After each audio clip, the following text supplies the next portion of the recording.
Manager, do we have any modifications on the agenda today? No, sir, no modifications. All right, we will be taking a vote, so we will be taking public comment. If there's anybody that is interested in speaking, please fill out a speaker card, turn it into the clerk, and we will make sure that you are properly heard. With that, go ahead and turn it over to you. Thank you, Mr. Mayor, Commissioners. This is a single issue workshop today focused on the budget. It's our first quarter update. We're following the same sequence of meetings that you had last year, which provided ample opportunity for the community to weigh in, to make sure we were on course, to not only check in with how we're progressing with the approved budget, but also make sure that our assumptions as we head into now fiscal year 21 are appropriate and reflective of your direction. Collectively, our combined budget for fiscal year 20 is approximately $900 million. That's split between our operating budget and our capital budget. The operating budget is $741 million, and the capital budget is $159 million. Those are dollars we will spend in our community this year, servicing our community as well as investing in its infrastructure and facilities. As you recall, the budget was framed around your strategic priorities, the priority areas of economic development, impact on poverty, public infrastructure, public safety, public trust, and organizational effectiveness. Today's workshop will be one of 7 scheduled discussions for this year, which again follows the model that you set last year.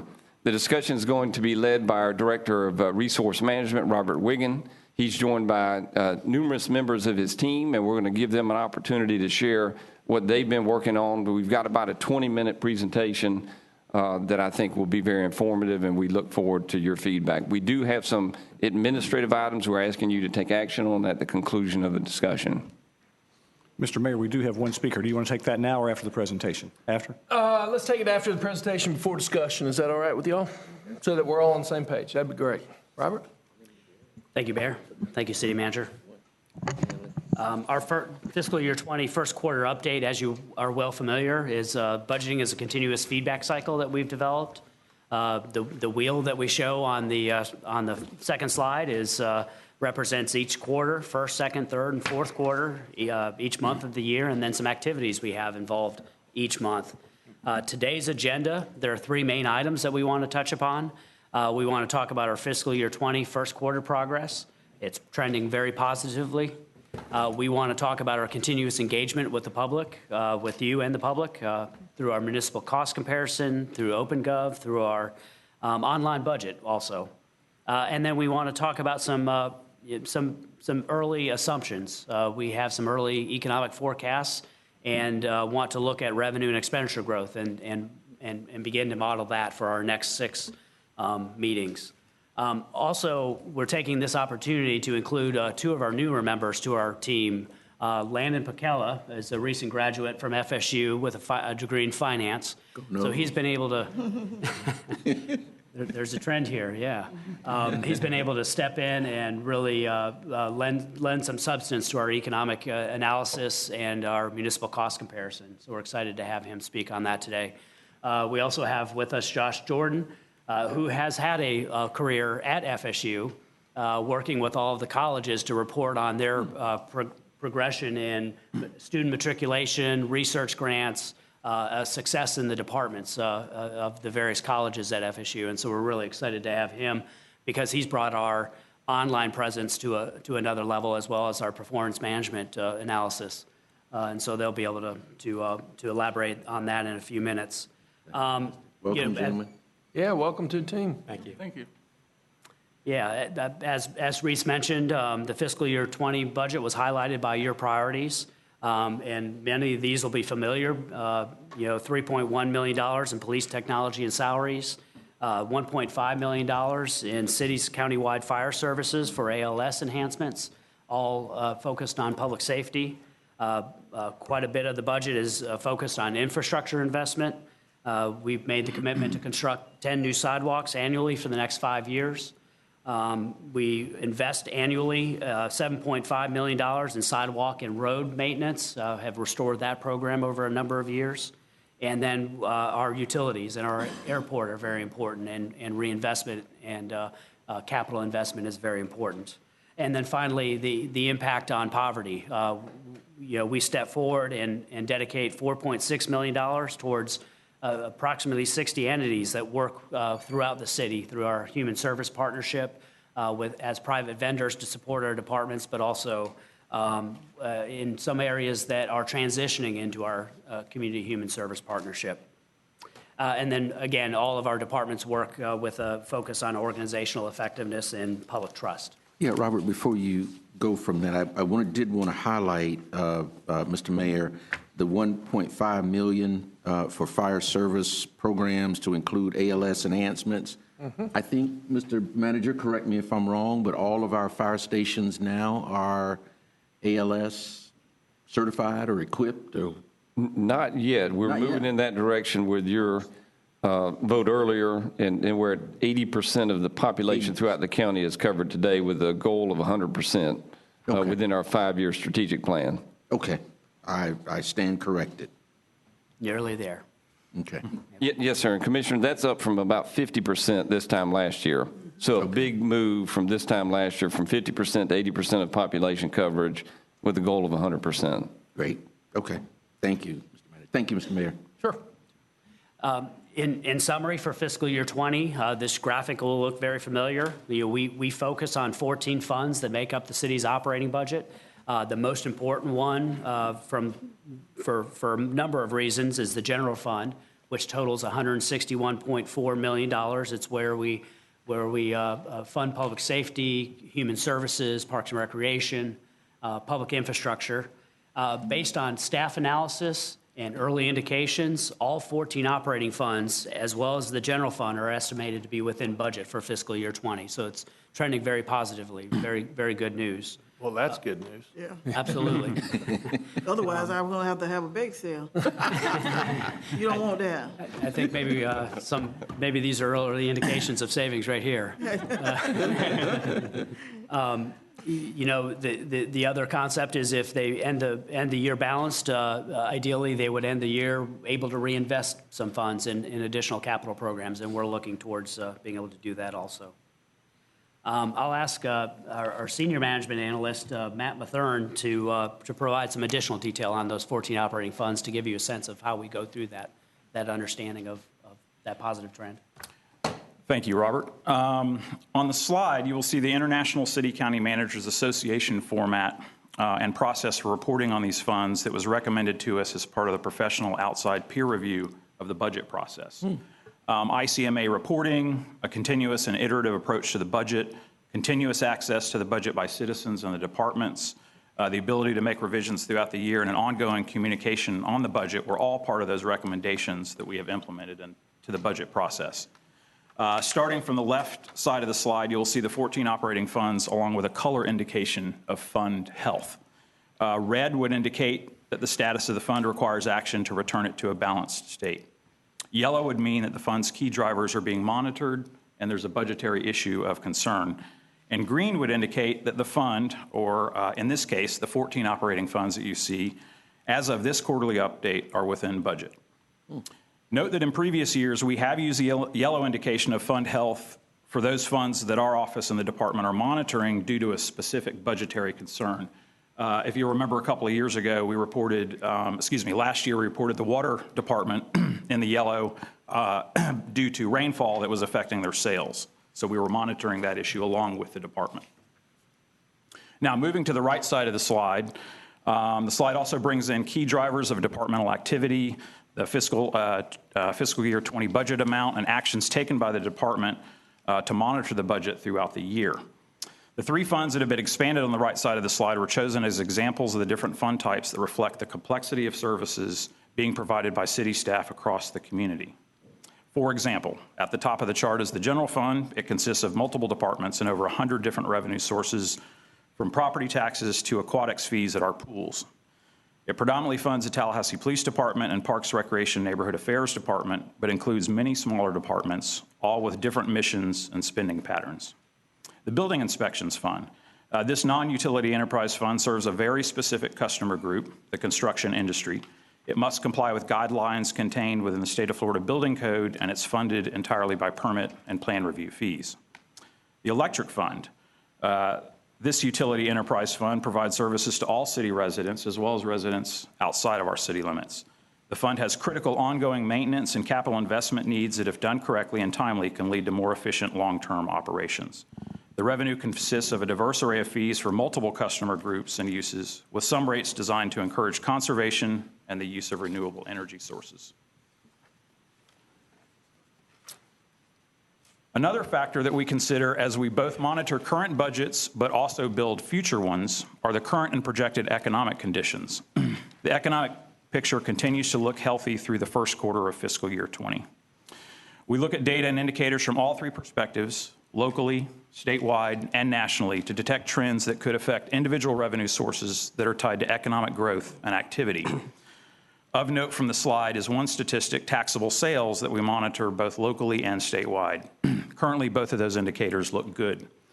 In looking at the Bureau of Labor Statistics data on the slide, it also reinforces the idea that our local indicators are in line with what we see nationally in terms of having a growing workforce. With this update, and regardless of how things look now, we are always looking to the future to try and detect trends as early as possible and translate how they will affect us locally. Now we want to present a set of local data that we analyze each year.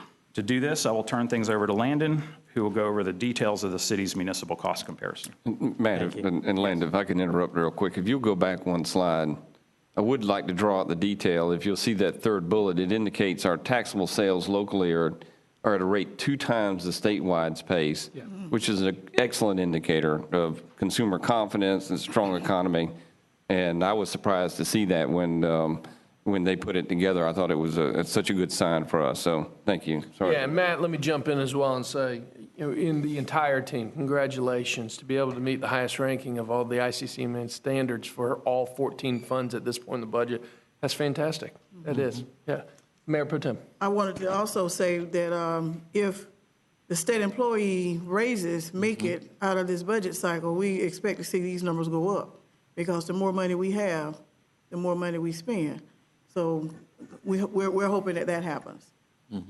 All right, everybody think long and hard. This is Landon's first presentation. Get your questions ready. No pressure, Landon. Here we go, sir. You're gonna do great. You got it, Landon, you got it. Yeah, the cameras are on you, Landon. Don't I was all relaxed. Don't worry about it. It's only live TV. All right. You didn't do that to me. Thank you all.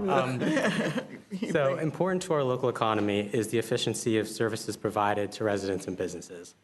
We prepare the municipal cost comparison each year to measure this efficiency against 11 of our peer cities here in Florida. The comparison analyzes the taxes and fees for basic services that residents and businesses pay in each of these cities. So looking at the residential comparison, that includes property taxes, utilities, and the fire services fee. For some historical context, in each prior year of the comparison, we've had either the lowest or second lowest costs in the study. And as seen on the graph above, FY20 is no exception, as residents of Tallahassee pay the second lowest costs of the 12 cities. So now on this slide breaks the cost down a bit further. The graph you see separates the total costs into the 7 different measures, each of them color-coded. We have the lowest millage rate, continuing our efforts to reduce our reliance on property taxes as a revenue source. Meanwhile, our city-owned utilities produce the most affordable electric and 4th lowest overall utility cost of the 12 cities. Let me stop you right there, Landon. I think this is important to highlight, folks, because we always get the questions going, oh, well, you can keep the millage rate low because you own the utility and provide it. But the fact that we also provide the lowest rate through the electric department for municipally owned, and we are the 4th lowest combined across the state of Florida, I think also speaks volumes to quality of life here. And I think that's worth noting right there. Go ahead. Absolutely. That's good. So next we have the business side of the comparison. We created 3 categories for the business comparison to reflect the variety of businesses out there. A local barber shop, coffee shop, and office were chosen to represent the categories.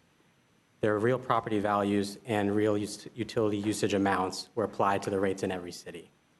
The business comparison includes property taxes, utilities, fire services, and the occupational license fee, commonly known as the business tax. A very important note is that we are the only city in this comparison that does not charge this fee as it was repealed in FY16. So on this slide, looking at the small service category, this local barbershop, which was chosen to represent this category, with approximately 1,700 square feet of operating space, 8 employees, and 6 chairs, has the second lowest costs here in Tallahassee. Further, looking at our second category, the food service category, with a local coffee shop representing it, approximately 2,100 square feet of operating space, 20 seats, and 10 employees. Tallahassee is the most affordable city for this business to operate. And lastly, for our final category, looking at this office with approximately 5,500 square feet of operating space and 12 employees, again, using its real property value and utility usage and applying that to all the rates, Tallahassee has the second lowest costs, again, demonstrating efficiency. So we'll continue to prepare the MCC each year to measure against our peers and ensure that we're providing services at low cost to residents and businesses. We've been using this for several years as a benchmarking tool, and here we'll discuss more benchmarking, this time as required by the state. So recent legislation requires that. Hold on, you're going to get your turn. Any questions for Landon while Y'all have to have no one. questions, great job. Yes, sir. So recent legislation requires for all Florida cities to report on their budget per capita each year. We view this as an opportunity to collect that data and then confirm what we see in our municipal cost comparison. It really seems like the state is trying to measure what the cost of residency in each city and find a way to compare it, and we sort of led the way with our municipal cost comparison. One thing that the City of Tallahassee offers a lot of services, and so it's not really fair to compare a city that doesn't have electric utility with one that does. And so one thing we've done when we've looked at this data is we've taken away the utility services so that we can better compare apples to apples.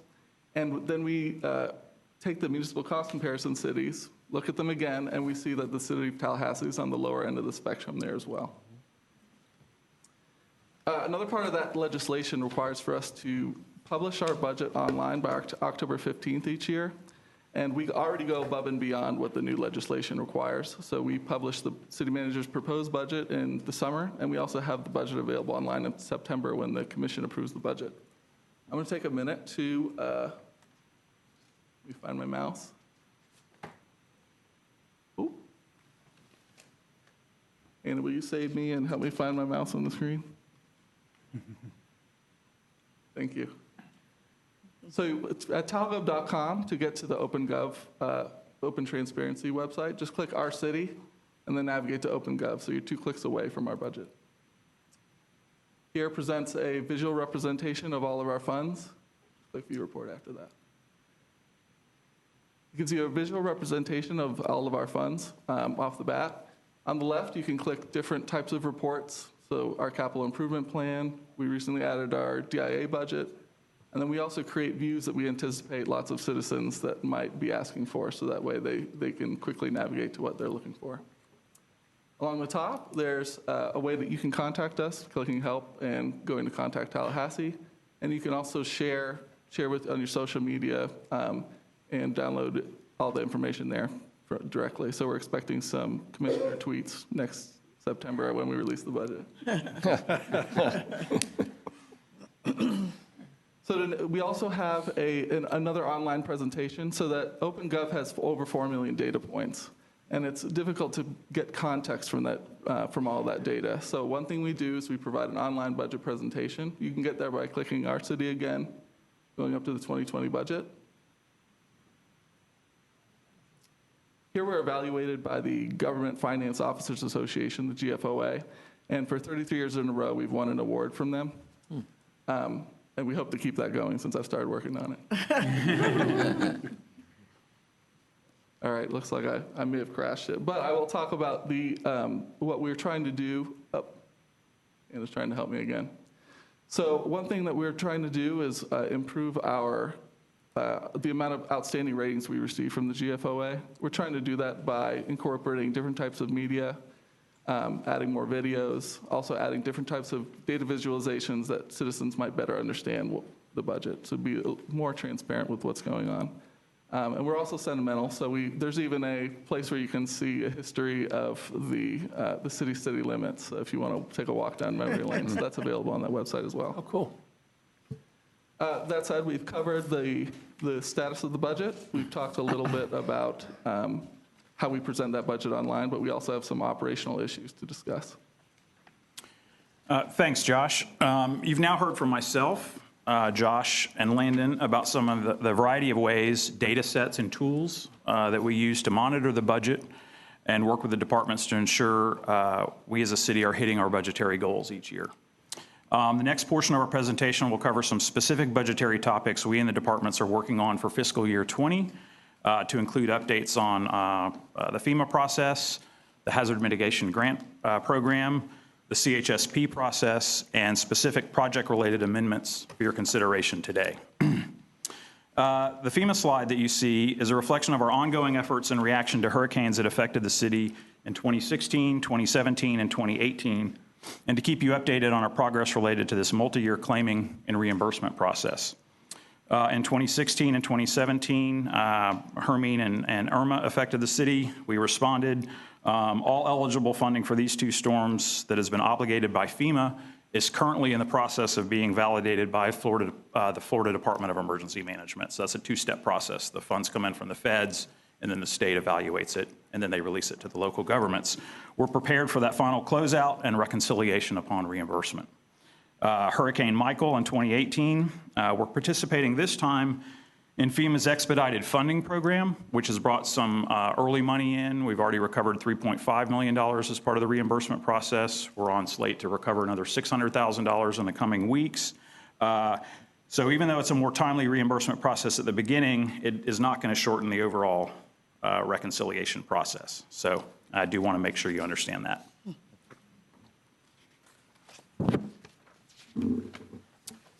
Now, while the FEMA reimbursement process is necessary and critical, it is by definition reactive.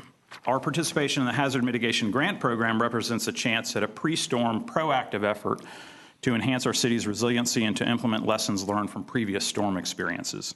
Also to take advantage of revenue available to us by leveraging our internal resources and attain outside funding, but more importantly, to make sure our storm assets are hardened so they can continue to serve during a storm just like our people do. The HMPG process was a countywide evaluation of 37 projects with 8 important City of Tallahassee projects listed on the slide. The blue didn't show up as well as I thought it would, but those are the first 8 projects. When you look at the list of those projects, you'll see positive impacts on public safety, our utility system infrastructure, and our fleet services, which in turn serve all of our other city departments. These are significant projects.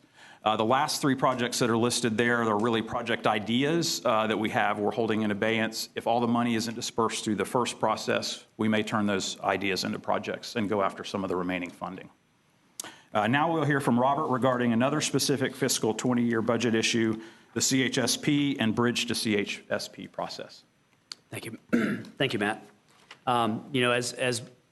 To bring you up to date on current issues, to talk about FEMA, hazard mitigation, one other area where you provided leadership and direction was in our Community Human Service Partnership, and so we wanted to bring you up to date on where we are with that after the first quarter of the fiscal year. As you well know, our partnership with Leon County brings $3.8 million to bear in our human service agencies. We also, as a city, designate $1.1 million for 27 other local agencies. As we went through the process last year of receiving approval, we determined that certain agencies are more appropriate to be vendors to the city. And so, for example, Crime Stoppers will work closely with TPD to ensure that there's a partnership there. Our Big Bend, our Be the Solution worked closely with our Parks and Recreation Department to ensure that they're providing the level of service that benefits Parks and Rec, but also supports Be the Solution. In both cases, we've established that vendor relationship, and then for the other agencies that are truly human service agencies, we want them to be supported and competitive in the CHSP process. And so we've asked them in this next 2-year window to work towards that eligibility. And we've held 3 meetings with the group of of partners, including these new agencies. We've had one-on-one dialogue with these agencies and talked about what the path would be to become eligible for CHSP and compete for those additional dollars. What we realized in that discussion and in that direction that you provided was there was a gap. Some agencies are brand new. Some agencies are so focused on neighborhood support and/or the passion that they have for a cause that they have not applied or don't know what it takes to apply for CHSP. And so we said we want to support them, and that's where we came up with the bridge to CHSP. The city responds to these requests on a regular basis. The bridge to CHSP is going to be an application process that's open March 1st.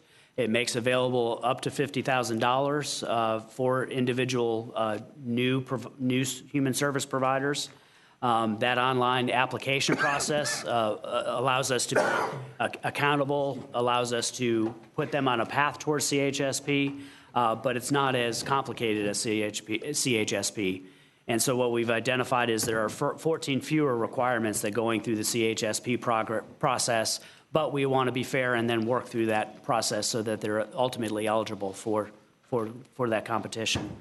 We also want to give them the experience of going through the citizen review process that CHSP awardees go through. And so a subcommittee is going to be developed so that they can look at these requests for funding and make a decision on the Bridge to CHSP program. We'll continue to report on the status of this as we're in the first quarter. The application process will begin March 1st. We'll have an opportunity to provide an update on how many applicants we've had, what their success has been, and talk about that during the second quarter of this coming fiscal year. Robert, if there are agencies who do not receive funding, you will make us aware of that as well, because when that happens, we're going to get some calls. Yes. And we need to be able to speak intelligently about what some of the shortcomings may have been, and that they can try again in the future. And when people come to me with ideas or projects, I give them Pat Holliday's name and number. And she has been doing a yeoman's job of taking care of them. And I just wanted to give her a shout out because she is working and I don't know how many people working with her, but I send them to Pat to get me out of that process because I don't have any money to give anybody, just to be clear. So thank you for what you're doing, Pat. I need to follow up on that. Point well taken. Couple Dr. questions. Brown. Thank you. For the bridge program, hopefully the criteria is the same for anyone applying, and they can go somewhere, review that. These are people that don't qualify, is that correct, for They are not CHSP? currently applying for or haven't gone through the CHSP process. And so they may or may not qualify depending upon where they are in their lifespan of as a human service agency. Now, are these programs that have already been presented to us? Are they new programs? These would be new programs. This is to address any new programs that come along. And so we have made the commitment to fund the programs, the 27 programs that we discussed last year. Mm-hmm. These would be a response to anyone else that comes along and says, you know what, I do this in my local community and I want to So how request much city money funding. has been set aside for that? $50,000. With no one grant being over 10, if I remember what I read? That would be the goal, yes. So also, for those programs that have been absorbed or placed, I should say, into city departments, do we have established criteria that's consistent such that they too are treated?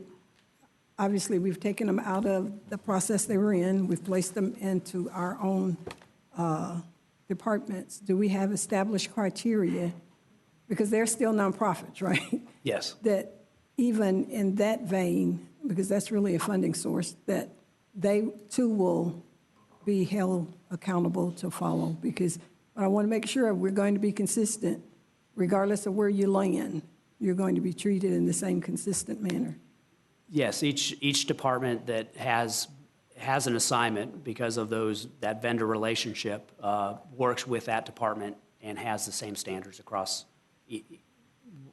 whomever the providers are. Okay, across providers? Yes. Okay, very And so good. TPD would have a set contract that they enter into with I think they have 3 entities that they're working with. Parks and Recreation would have a similar process and work with the providers that they are working with as a vendor. But all treated against some standard Yes. criteria? Yes. Thank you. One question. Sure, Commissioner Matlow.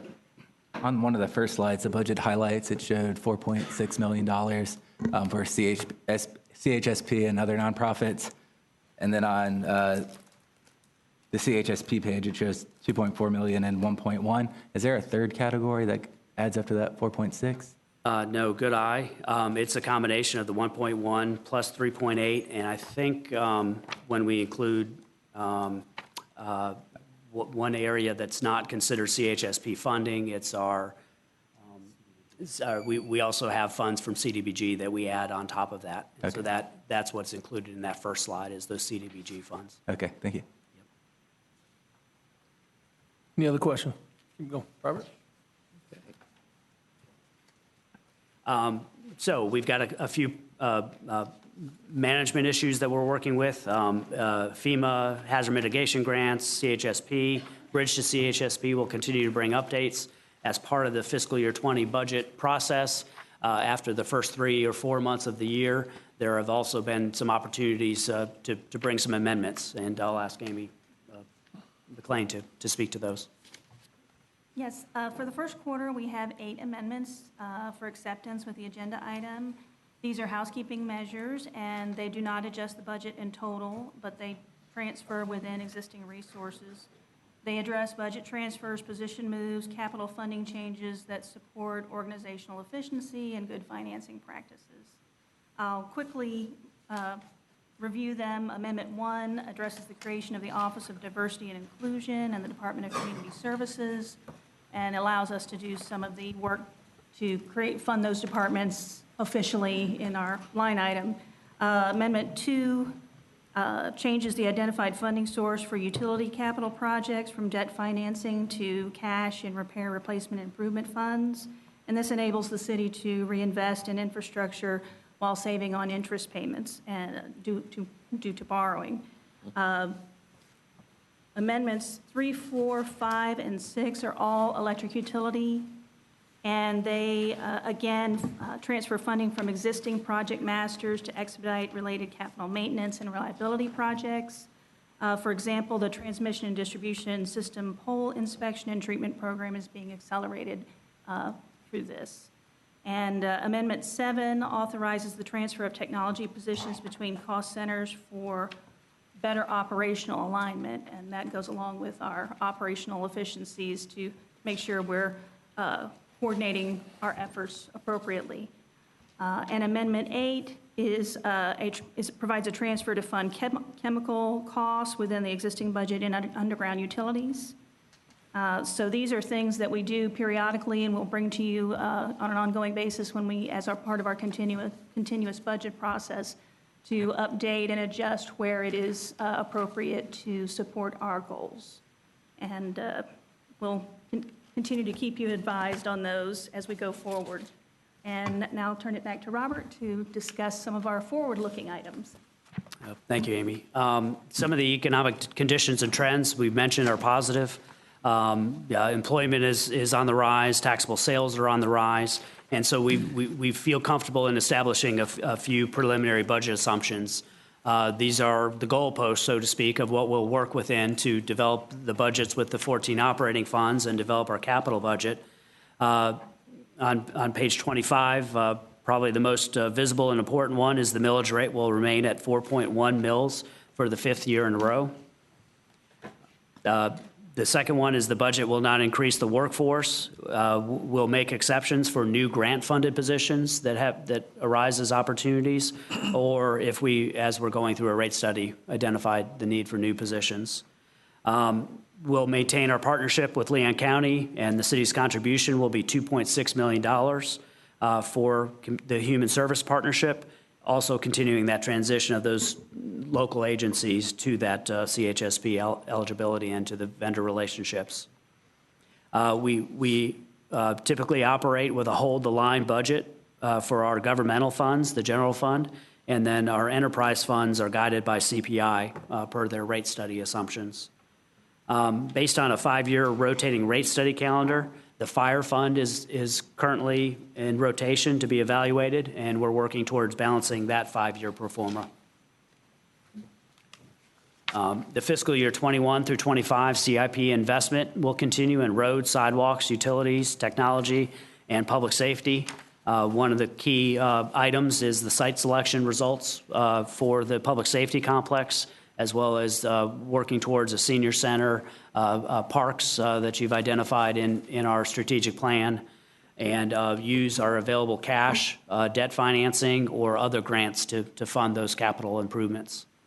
And Robert, you mentioned the site selection. That also includes the Lake Bradford location as well? Yes. Okay. Thank you. The last two address our workforce. We'll assume that salary enhancements for general employees are estimated at 3%. We'll maintain that commitment that the raise will not be less than $1,000 for those employees who might fall below that level. And then we also have a commitment of $12 an hour for full-time employees and seasonal part-time employees. Thank you. And then much credit to the commission and the research. And then lastly, the raises and benefits for cost sharing for fire and police personnel will be determined by collective bargaining agreements, and those are underway in fiscal year 20.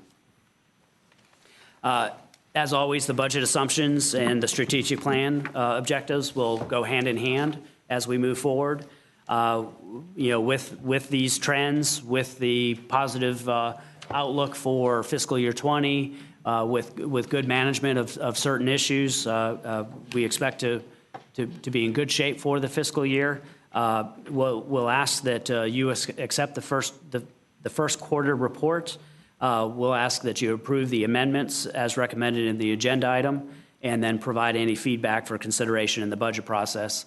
And then we've laid out our six meetings that we have that are upcoming. And I'll point out a capital budget will be the next major item of discussion, with June and July consideration of proposed budgets and public hearings in September. Before we have any public comment, Commissioner Bryant, you had a... Yes, I have a question that I think I know the answer to, but in this current budget year, we have, I think, challenged the police department to fill vacant positions. Are all of our vacancies funded at a minimum or minimum plus, such that in the projections of the budget, it's already included? Those positions are all assumed to be funded in the budget, so yes. In fact, we were just modeling the addition of 2 new deputy chiefs, the grants where we filled positions, and then the assumption that if we fill all positions, what will the ultimate budget be? And we're comfortable that we'll balance the budget by year end. Okay, thank you. So before I go ahead, I'm sorry. Just a Commissioner couple Richards. things. I hope that, especially those watching, but I really wish that the media was here, because there are a lot of good news stories in this presentation, a lot of them. The 2 that I would highlight is the municipal cost comparison, and this has been a trend. This hasn't been just 1 year. This has been a trend over a number of years, that the costs in comparison to comparable cities that we as citizens pay here in the city of Tallahassee have been among the lowest in the state of Florida. That's a good news story for our residents. It won't be told unless we tell it, of course, but I did want to highlight that. And then the other is we've been able to, for 5 years in a row now, maintain our millage rate at 4.1. I don't know how many other cities have been able to do that. I really don't care, really, but we have been able to do it, and what that has meant is no property tax increase for the residents of the city of Tallahassee, while at the same time maintaining the quality of services at or above what our residents expect. Those are two, I think, great news stories in this presentation and in our budget, Mr. Mayor. And like I said, probably if we don't tell the story, nobody else will, but I wanted to highlight that for a discussion if there is any. Commissioner Richardson, I could not agree with you more. And before we go to the public comment, we have one speaker. Let me see if I have summarized correctly, and correct me if I am wrong. Out of the 14 funds, our revenue sources at the City of Tallahassee, according to the International City County Management Association, every single fund is healthy and has received the highest ranking. Our projected taxable sales growth is twice as strong as the state of Florida. Our economic indicators are all heading in the right direction, including employment in our municipality. When we look at the municipal cost comparison with 11 other cities across the state of Florida, as large as Orlando, as small as Largo, we rank the lowest in property taxes and the lowest in fees for residential use. When we look at the commercial side of the municipal cost comparison, Tallahassee is a great place to start a business, have a business, run a business, whether you are a small business or a medium-sized business. Our community, specifically your department in this city, have been nationally recognized for our budget transparency. We are in line with our strategic plan, and we are moving this community forward with all of our goals. Is that an accurate statement? Let's go to public comment, Mr. Clerk. Yes, sir. Mayor, we do have one speaker, Stanley Sims. It would not be a City of Tallahassee meeting without Stanley Sims here to provide comment. Mr. Sims, it's good to see you. Your name and address for the record, please. Thank you for that warm welcome. Also, promise to be within my 3 minutes to honor Mr. Josh and his nice tie. I want to say you did a very good job. I'm here today, Mayor, for 2 reasons. One, I'm very glad to see in the budget of a 12-hour minimum wage for all city employees. But what I'd like for you all to do, Mr. Mayor, is to quantify whether or not does that mean temporary employees. I'm familiar with one city employee who is temporary, makes over 30 hours a week, but makes $9 and something an hour. And I think it's hypocritical of the city to promote fair wages when we have individuals within the city that is not making a fair wage. I'm very excited that Mr. Wignum and his team is working on that to bring all of our city employees' wages up to $12 an hour. I'm excited about the 3% into that. There's another issue that I would like a little bit more clarity on, because being the executive director of a employment agency, I really now fits the mold of more of a vendor than a nonprofit organization. So I would like to know if we, the community who engages in that, would be able to look at the benefits of the 2 categories, or is that something that you decide whether or not what category we go in, or can we pick whether or not we are a vendor based upon the qualifications that you set before us? So I would like a little clarification in that. And last but not least, Raul took some M&Ms with some peanuts in there off of there, Cynthia Barber. So if you're missing your M&Ms, Raul. Do we have any other public speakers?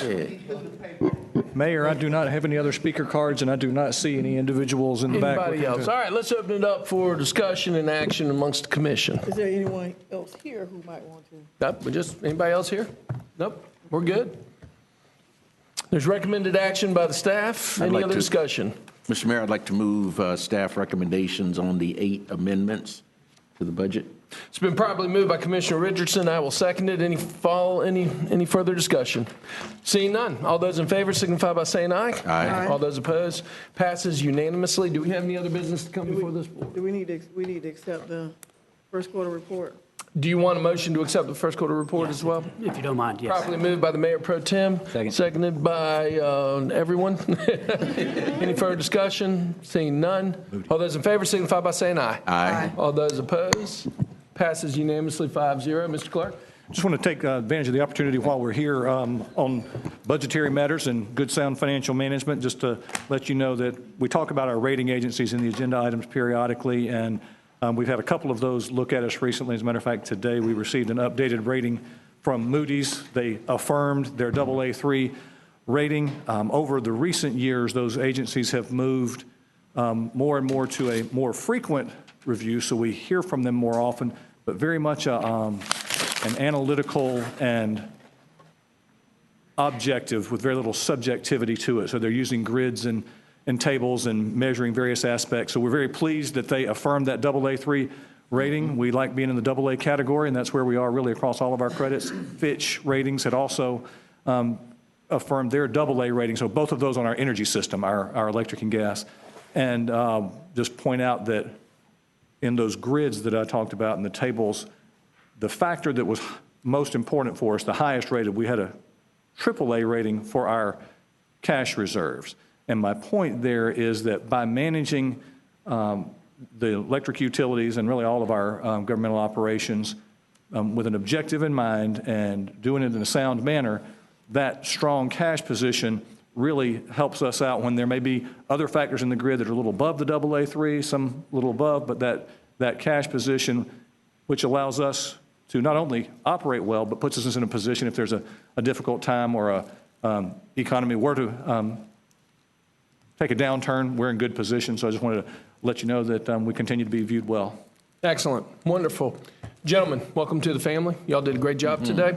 Before we adjourn, also, this is off subject, but this is the first time we've had a chance to come together since the Taste of Tallahassee. For everybody that was part of the team that put it together, job well done. Huge success. Special recognition to Allison Ferris in the Public Information Office that took the point on Taste of Tallahassee. We are hearing nothing but rave reviews. Excellent job, everybody. Seeing nothing else, we stand adjourned.